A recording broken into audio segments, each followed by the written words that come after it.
to the Infowars Nightly News. I'm your host, Jakari Jackson. Here's what we have in store for you on the September 19th, 2013 edition. Tonight on the Infowars Nightly News, a large-scale martial law drill is making last-minute preparations for November. Are you ready? Plus, confirmed, Navy Yard shooter was on antidepressant trazodone. All that and more on the Infowars Nightly News.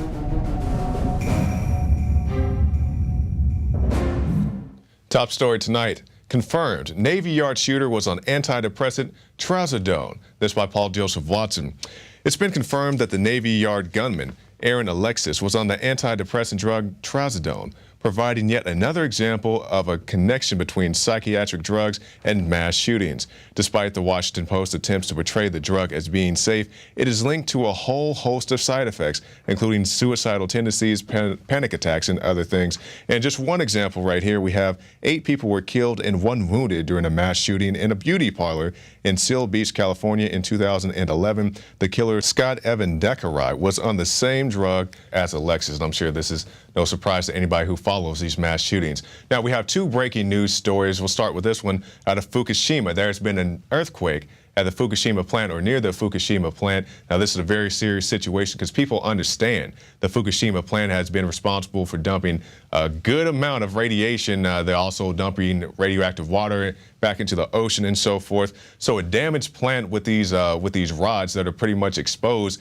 is a serious situation. Like I said, this is a new and developing story, so we'll bring you the latest on this as it develops. But something that's not so developing, something that's now finite official, congratulations to the city of Chicago for being the murder capital of the United States of America. You can see it right there in the Washington Post. FBI, Chicago passes New York as murder capital of the United States. And keep in mind, Chicago has some of the strictest gun laws in the country, in the United States of America, but it's still the murder capital of the country. And you would think that a city that had such strict gun control would have an easier job of keeping their crime down, their violent crime down, but no. Now let's take a look at these numbers here. You can see it right there on Fox. And let's take a look at all the cities right here. I see Dallas at 154, Memphis 133, Oakland 126, and Chicago, New York, Detroit 386. Wow, that's a very hefty number right there. And you see Indianapolis rounding out the bottom at 101. And you know, we say these things, this is gallows humor. Of course, I'm not happy that anybody in these cities were murdered, but it just goes to show that gun control doesn't work, especially when these people do not have the proper means to defend themselves. Matt Drudge and Alex Jones, 17-year-old bloggers. Now, you'll be able to see Matt Drudge's tweet calling Mrs. Feinstein a fascist, Senator Feinstein, that is. And the article goes on to say, Senator Feinstein and another Democrat, New York Senator Chuck Schumer, are pushing a bill that claims to shield journalists from the government. Feinstein and Schumer like to pretend the proposed laws offer legal protections to journalists engaged in news-gathering activities, protections already afforded by the First Amendment. If the government decides, however, it has reasonable exceptions under national security, it will allow federal law enforcement to compel information that would mitigate terrorist activities. So, in short, this is going to say that if you're a real journalist and you go out there and you have sources and you have people who contact you with information, if the government decides that this person is a terrorist, or if you yourself are engaged in any type of terrorist activity, you will be forced to give up your sources and, I guess, give up yourself, as the thing may go on to be. And just remind yourself that Senator Feinstein has said that you're not a real journalist unless you meet her definition of what a real journalist is, somebody who earns a salary. And I assure you, I meet many people when I go out in the streets, people who make little to no money doing this journalism, doing their activism and so forth, are just as good as anybody else you see on the major networks, and their opinions and insights are just as valid. So keep that in mind, Mrs. Feinstein. Quit trying to tell us how to do our job until you can learn how to do yours by reading the Constitution. We'll move to this now. We'll be uploading our entire minds to computers by 2045, Google expert claims. And of course, this expert is one Mr. Ray Kurzweil, director of engineering at Google. He also claims that the biological parts of our body will be replaced with mechanical parts, and this could happen as early as the year 2100. Kurzweil made the claims during his conference speech at the Global Futures 2045 International Congress in New York. Kurzweil said, based on conservative estimates of the amount of computation you need to functionally simulate a human brain, we'll be able to expand the scope of our intelligence a billionfold. Now, this all goes into the singularity. And what the singularity is, it's basically the merging of yourself with a machine, giving yourself digital immortality, similar to what you see in the Superman movies, where Superman's father lives on forever in the Fortress of Solitude and so forth. So this is what Kurzweil wants to do. He wants to become a real cyborg, Terminator, Iron Man. And he says he doesn't believe in God, but he'll believe in God once he becomes the singularity. Coming up after the break, we'll have an in-depth report on the Rothschild family and the occult symbolism they use to celebrate their evil. And also stick around after that. I'll be talking to David Seaman of the Rise Morning Show.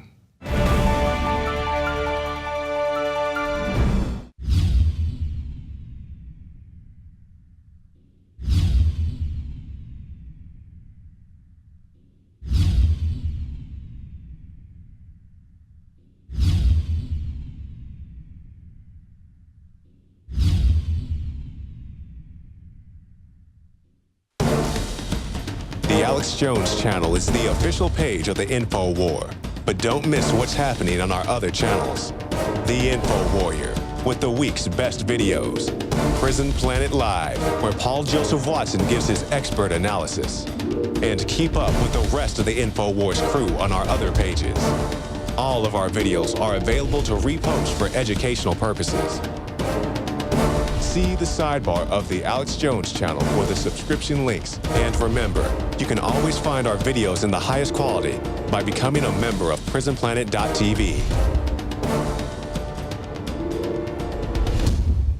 Introducing Pro One. All of your filtration in one system, portable, on the go. No more do you have 2 or 3 filters to just reduce sodium fluoride. You have a system that cuts out the sodium fluoride and up to 95% of hydrofluorosilicic acid. Advanced manufacturing technology combines silver-impregnated white ceramic with new Aquamedics advanced media for removal of fluoride and other heavy metals, all in one filter element. It is the only one that does it, and out of the gates, we have it discounted at 10% off with promo code WATER. This is the only system that in one unit helps reduce or remove pesticides, herbicides, chloramines, ammonia, and chlorine, hydrofluorosilicic acid, the most common form of fluoride not covered by other fluoride filter brands, and sodium hexafluorosilicate. Get your Pro Pure with the new Pro One filter today at InfoWarsStore.com or by calling 888-253-3139.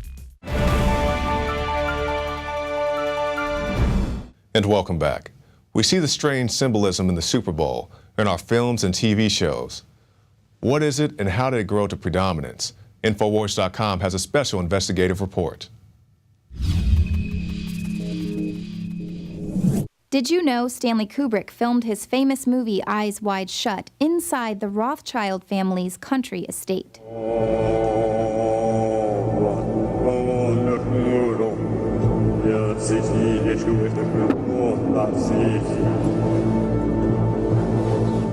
Theories swirled that Kubrick made his movie about the real-life ultra-elite and their secret occultic gatherings. Well, take a look at these pictures that show an actual Rothschild event from 1972. On the surface, it looks like a pretty magnificent surrealist ball, but there are clear occult references. Much like the film Eyes Wide Shut, occult imagery is hidden throughout the night, starting with the invitations, which were written backwards. Reversal or inversion of sacred objects is typical of black magic and satanic rituals. The exterior of the Chateau de Ferrier is lit up in a moving orange light, giving it the appearance of a fiery inferno. Here's some MK Ultra programming. Many guests are wearing masks with multiple faces. Victims of MK Ultra programming report systematic and ritualized pedophilia, drug and sexual abuse, and torture designed to deliberately shatter the minds of victims into multiple personalities called alters, which can be molded and manipulated at will. This hat, designed by Dali, also has hidden symbolism of androgyny by having half of Mona Lisa's face. Harnessing the male and female power is important to practitioners of the left-hand path. And although Dali traditionally paints ants and grasshoppers in his paintings to evoke death, decay, and trauma, This work of art has scarab beetles, which symbolize the Egyptian mysticism of Osiris, the Sun King. Bird cages weren't just a popular costume, but they also symbolize physical and psychological bondage. This guest's costume resembles the famous painting Son of Man by Magritte. Both the apple and the eye of Horus symbolize the forbidden knowledge of Lucifer in the Garden of Eden. The hostess, Marie-Helene de Rothschild, is seen wearing a giant horned head, crying real diamond tears. Is this a representation of the sacrifice to Baphomet, who will share wealth and riches only after sacrifice? It's not exactly clear when in 1972 this party took place, but from the look of the decorations and the menu, it's definitely a fertility ritual. The dinner table serves dismembered dolls and cracked skulls, a possible reference to MKUltra doll programming and the lifelessness of their victims who literally crack after their mind control wiring goes haywire. For dessert, a human sacrifice in a bed of roses. The rose, of course, is a symbol used by many secret societies, and it represents virginity, fertility, sexuality, and immortality, as well as silence and secrecy. Here's Salvador Dali, who helmed the Surrealist movement. At first, this could seem like a Surrealism party in his honor, but consider the aims of the Surrealism movement itself, to resolve the contradictory condition of dreams versus reality, and allow the unconscious mind to express itself. Occult imagery is very real, and it's everywhere, in movies, television, music, and fashion. The power derived from these occult symbols and imagery is very real to the elitists that congregate in their separate reality. So shall we burn thee once again this night, and in the flames that eat thine effigy, we shall read the sign, Midsummer sets us free. Ye shall burn me once again.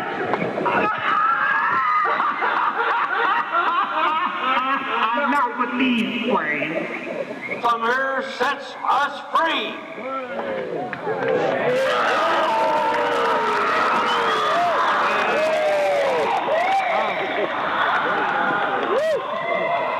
And that is just the tip of the iceberg. The elites are riddled with perverse secret societies that are obsessed with harnessing the power of dark forces. For over 100 years, Skull and Bones members have included a president, vice presidents, Supreme Court justices, congressmen and senators, captains of science and industry, the very best of America. Their guard is for their advisor, their better for their advisor. There's the public perception of the occult and then what is actually happening. It's fantasy and folklore versus the real intangible dark power that the elite are able to harness by being practitioners of the occult. And it's this very art and imagery that we see over and over again, that it's just the expression of their dark souls. To see just how far down the rabbit hole this goes, pick up a copy of Bloodlines of the Illuminati by Fritz Springmeier and the double DVD special Dark Secrets Inside the Bohemian Grove plus The Order of Death. It's 2 incredible films on 1 DVD. Get your copy today at InfoWarsShop.com. I'm Leanne McAdoo reporting for the Infowars Nightly News.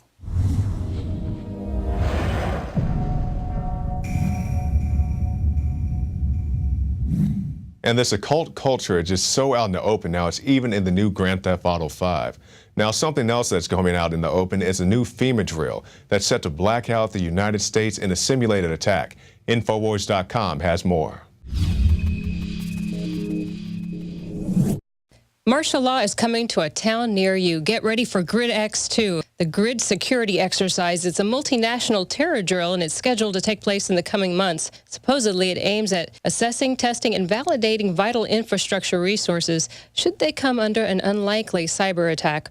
It's scheduled for November in the U.S., Canada, and Mexico, so get ready for martial law. They can put that in place right away. And remember, Janet Napolitano said earlier this year that it's not a matter of if, but when it happens.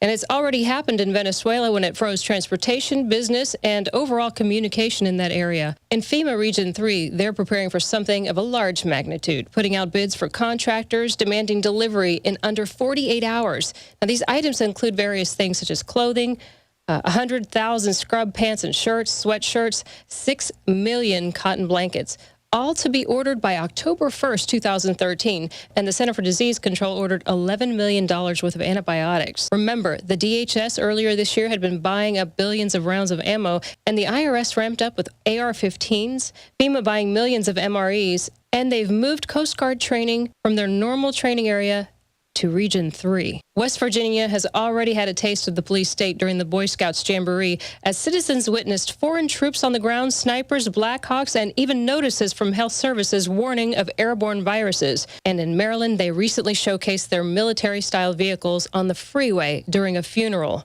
Martial law is coming.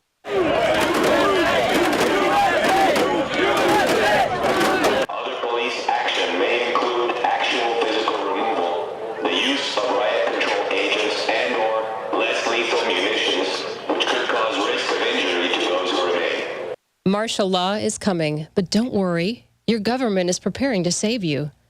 I'm Gigi Arnetta with this Infowars Nightly News Report. And from the Department of Homeland Security planning massive blackout drills to the Department of Homeland Security harassing lawful gun owners. I was in the streets earlier this week when Oathkeepers tell me that they are harassed for merely walking down the street in the United States of America. Well, we circled the Capitol here a few times and we didn't see a good place to park, so we went, ate the niches and parked over there. We got our rifles and started up here.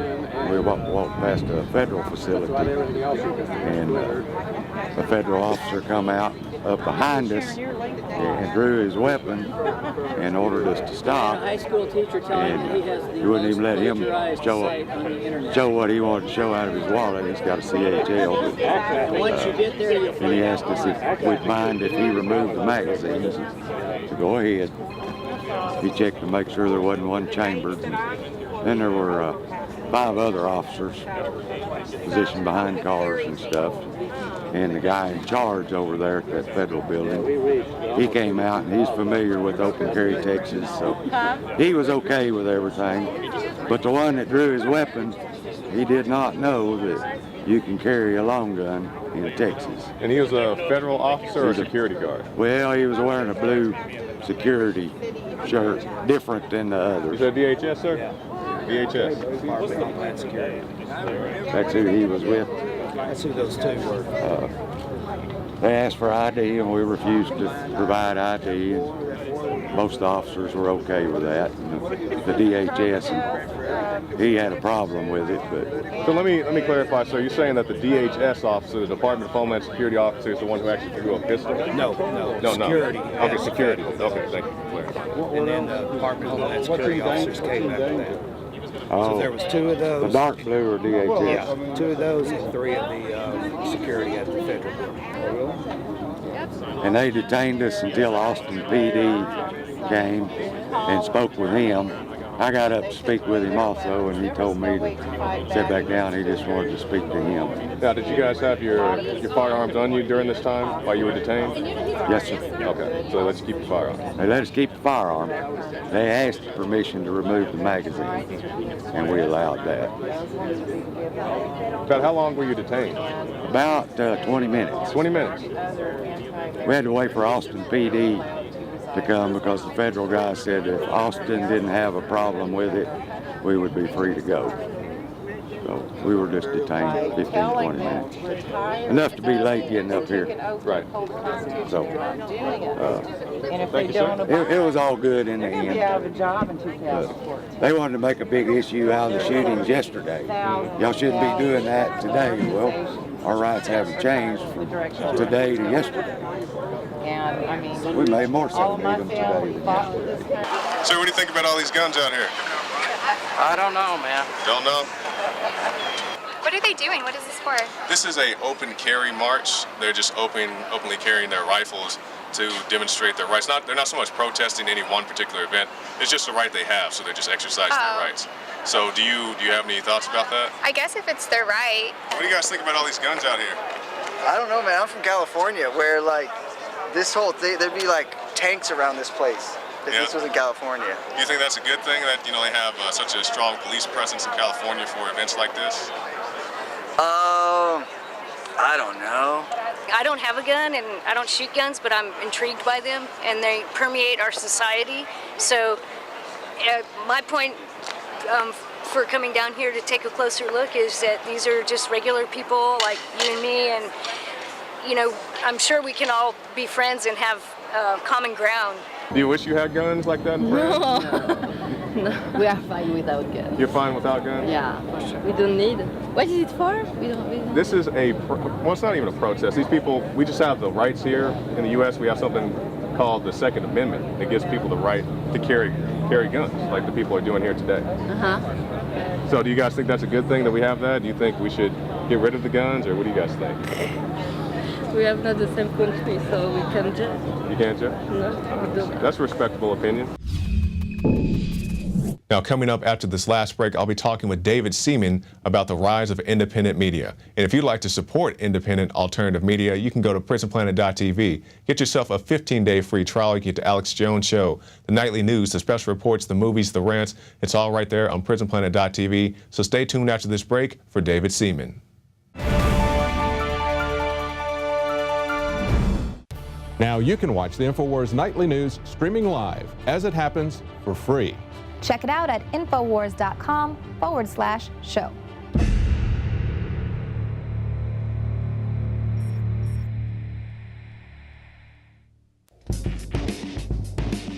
Infowarsstore.com, a conscious and involved distributor of independently made products that support a healthy and aware community.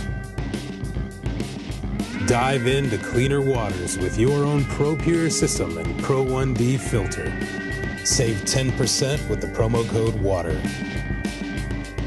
We've handpicked a veritable treasure trove of the best non-GMO seed banks on the market. And our selection of films showcases a wealth of knowledge outdone only by our books. Check for combo packs to multiply your savings. Wear your colors proudly with one of these conversation starters. Now available in pink. Get prepared and fund the revolution at Infowarsstore.com.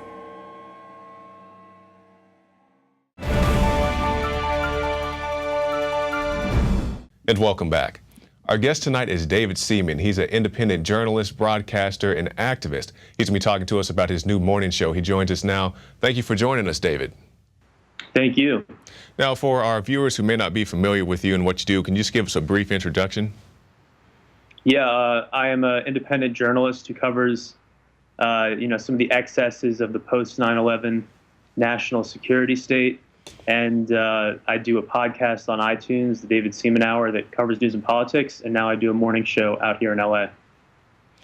Yeah, and I've seen a few of your episodes. You got really good stuff on there. So tell us how long you've been doing the podcast and the new morning show and what people can expect. Sure. Well, the podcast on iTunes I've been doing for about a year and a half now. I have 146 episodes up. And that's something where I just try to go in depth with people, sit them down, mic them up. You have an hour to discuss whatever topics are in the news. And that's really interesting. But with Rise Morning Show, we're trying to create something that can be mass produced and really compete with some of the morning shows that are out there right now, things like the Today Show and CBS's morning program. But instead of focusing on stuff like Miley Cyrus grinding her butt into some guy at the VMAs and having experts on to talk about that, and instead of inviting on political pundits who are shrill and who defend the establishment, we just want to get to the bottom of really serious issues, stuff like the Fukushima radiation disaster, stuff like the NSA revelations, the fact that all of our phones are basically a form of government surveillance at this point. And that's what we want to do, is to create something that is really fun to watch, but actually makes you a more informed citizen instead of just a zombie being fed this, distraction infotainment. And I'm glad you bring that up, because a lot of people, they have this notion of, well, you can't really compete if you're alternative news with what they consider to be the real official mainstream media. It's like, this guy's never going to have today's show of alternative news. Infowars Nightly News is never going to be, the big night shows, but we disagree with that, not just for ourselves, but for you as well, because people are hungry for this information. They're tired of these old, tried and true formats. They're tired of having these celebrities talk about their new movies and stuff, and we have celebrities on here as well, but we have people to talk on real issues and real things, such as the situation in Syria. So, David, I know you've been researching this in depth. What have you come up, and what thoughts do you have about the situation in Syria? Well, I think this is a country that has not attacked us, and so it's absolutely ludicrous for us to be discussing the possibility of a military strike, because once you attack a country like that, you have no idea where it might end up. You're putting your stick in the hornet's nest and assuring people that it's just that the hornets aren't going to chase us back to wherever we came from. I don't buy that for a second, and this is one of the many areas where the mainstream media has failed the people. You have these political pundits on TV, these hacks who make a living by spreading misinformation and half-truths. And they come on TV and go, I think that Secretary of State Kerry did a great job of selling the war to us. Mm-hmm. And you're like, selling the war? What are you talking about? We just are now winding down Afghanistan. We got out of Iraq somewhat. These are really expensive, disastrous policies, and why would we want to enter a third country in any way? And so you have people trying to rationalize stuff that is really completely ridiculous. We don't belong there. If America is concerned about human rights violations, why don't we look to China or North Korea or any of the other countries that hold political prisoners? It's ridiculous that we're. Why don't we look to civil rights in our own country? We have people being violated right here, and I'm not saying we have people right here, so let's not help other countries. But we're not exactly trying to help Syria, at least not the Obama administration. He gets on TV every week, and 80%, 90% of the Americans agree with me. And I'm like, who are you asking? Are you asking 9 out of 10 people who work in the White House? I mean, where are you getting these numbers that the majority of Americans want to enter Syria in some type of conflict? I don't see that at all. It's a form of propaganda, and he does this on his Twitter account also. I say he, of course, it's managed for him by somebody else, by a group of people, but they were doing this during the gun control debate where he kept tweeting out 92% of Americans demand gun control, retweet if you agree. If 92% of Americans wanted that, why didn't it get passed, right? Like, that's just, it's a form of mind control. It's a form of deception, I think. If you keep repeating 90% of Americans want this, 92% of Americans want this, well, then why can't you get it done, right? Like, he keeps saying that until people start to believe it. And it's one of those tried and true tactics. Now, David, our time is short, and I know you also have some things on the NSA you want to touch on. Yeah, I'm surprised there isn't a lot more anger. And this is another area where the media has failed us. Like, Rise Morning Show is going to be covering the NSA thing nonstop because I think it's really pretty important to our future, not only as a country, but as a planet. The NSA, their tentacles reach into every country's internet communications. The internet is a global tool. And, in terms of commerce, communication, media, journalism, the internet cannot exist in its current form where you have this totally unaccountable agency that gets billions of dollars every year of taxpayer money. And they're using this money to spy on innocent people. They're turning our phones against us, turning our emails into something that is no longer safe. And even there was discussion that encryption, they might have a way around encryption. So you don't even know if your bank accounts are safe. That's exactly right, David. Right? They're not elected officials. No, not at all. Well, I definitely appreciate your time. David Seaman, Rise Morning Show, and hopefully to hear good things from you in the future. Thanks a lot for having me on, and thanks a lot for what you guys are doing over at Infowars. It's a team effort. All right, thanks, David. And you can keep up with David on davidseaman.net. You can see all of his latest videos and posts. And while you're doing that, go to the Infowars shop and pick up a copy of Breakthrough from Project Veritas. You can see it right there on your screen. James O'Keefe, his Tales in Guerrilla Journalism. That's available at the Infowars shop. Well, that's going to do it for this edition of the Infowars Nightly News. I'm your host, Jakari Jackson, and we'll see you again tomorrow night.